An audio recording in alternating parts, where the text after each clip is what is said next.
जय श्री कृष्णा। राधे राधे। आज है पाप मोचनी एकादशी। आइए व्रत कथा श्रवण कर लेते हैं। ये कथा सबसे सुंदर है जो कि पद्म पुराण में वर्णित है। शास्त्रों में लिखा गया है कि कथा के अनुसार युधिष्ठिर जी ने भगवान फाल्गुन शुक्ल पक्ष की एकादशी तो महत्व आपने सुना दिया है। अब कृपया करके चैत्र कृष्ण पक्ष की एकादशी का क्या नाम है ये भी बताने की कृपा कीजिए। भगवान श्री कृष्ण बोले, राजन सुनो, मैं इस विषय में एक पाप नाशक उपाख्यान सुनाऊंगा जिसे चक्रवर्ती माधानता के पूछने पर ऋषि लोमेश ने कहा था। माधानता बोले, भगवान, मैं लोगों के हित की इच्छा से ये सुनना चाहता हूँ कि चैत्र महीने की कृष्ण पक्ष की एकादशी का क्या नाम है, उसकी विधि क्या है तथा उसे किस स्वरूप में किस फल की प्राप्ति के लिए किया जाता है। कृपया सारी बातें बताइए। लोमस जी ने कहा, नृप श्रेष्ठ, पूर्व काल की बात है। अप्सराओं से ही सेवित चैत्र रथनाथ नाम का एक वन जहाँ पर गंधर्वों की कन्या अपने किन्नरों के साथ बाजे बजाती हुई विहार करती थी।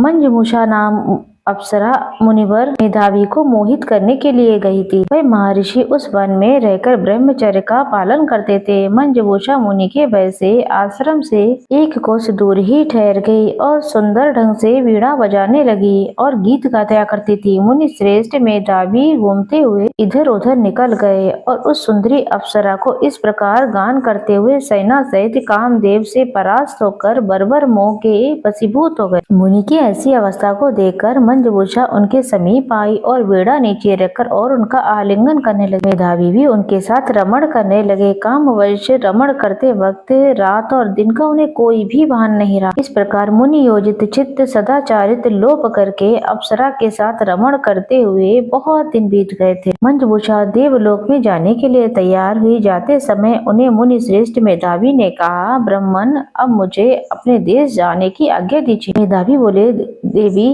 जब तक सवेरे की संध्या ना हो जाए तब तक मेरे साथ ही आप ठहरो। अप्सरा ने कहा, विप्रवर, अब तक न जाने कितनी संध्याएं चली गईं, मुझ पर कृपा करके एक बार बीते हुए समय का विचार तो कीजिए। लोमस्य जी ने कहा, राजन, अप्सरा की बातें सुनकर मेधावी के नेत्र आश्चर्य से चकित रह गए। उस समय उन्होंने बीते हुए समय का हिसाब लगाया तो मालूम हुआ कि उनके साथ रहते हुए 57 वर्ष बीत गए। उसे अपनी तपस्या का विनाश करने वाली जानकर मुनि को बड़ा ही उस पर क्रोध आया। उन्हें श्राप देते हुए कहा, पापिनी, तो पिशाचिनी हो जा।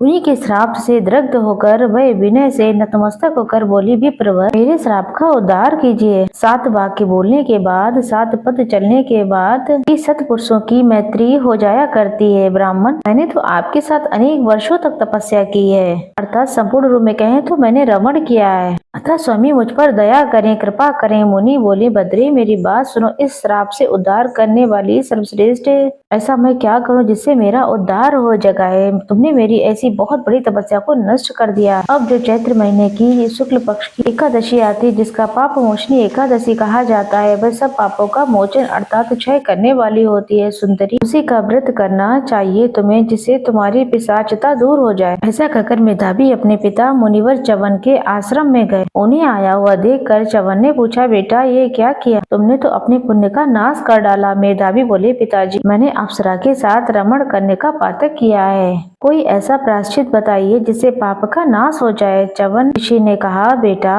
चैत्र कृष्ण पक्ष में जो पाप मोचनी एकादशी आती है उसका व्रत करो। पाप राशि का निश्चित रूप से विनाश हो जाए। उस व्रत का अनुष्ठान किया, उससे उसके पाप नष्ट हो गए और पुनः तपस्या से वे परिपूर्ण हो गए। इस प्रकार मंजमूषा ने भी इस उत्तम व्रत का पालन किया। पाप मोचनी का व्रत करने के कारण वह पिशाच योनि से मुक्त हुई और दिव्य देह रूप धारण करके अप्सरा होकर स्वर्ग में चली गई। राजन, जो श्रेष्ठ मुनि पाप मोचनी एकादशी का व्रत करता है उसका सारा पाप नष्ट हो जाता है। इसको पढ़ने, सुनने और इस व्रत का पूर्ण पालन करने से सहस्र गोदान का फल मिलता है। ब्रह्मवत्ता, स्वर्ण की चोरी, सुरापार, गुरु पत्नीगामी करने वाले महापातक की भी इस व्रत को करने से पूर्ण रूप से पापों से मुक्ति मिल जाती है। ये व्रत इतना पुण्यकारी है। तो बोले श्री कृष्ण भगवान की जय। श्री शिवाय नमस्तुभ्यं। एकादशी माता की जय।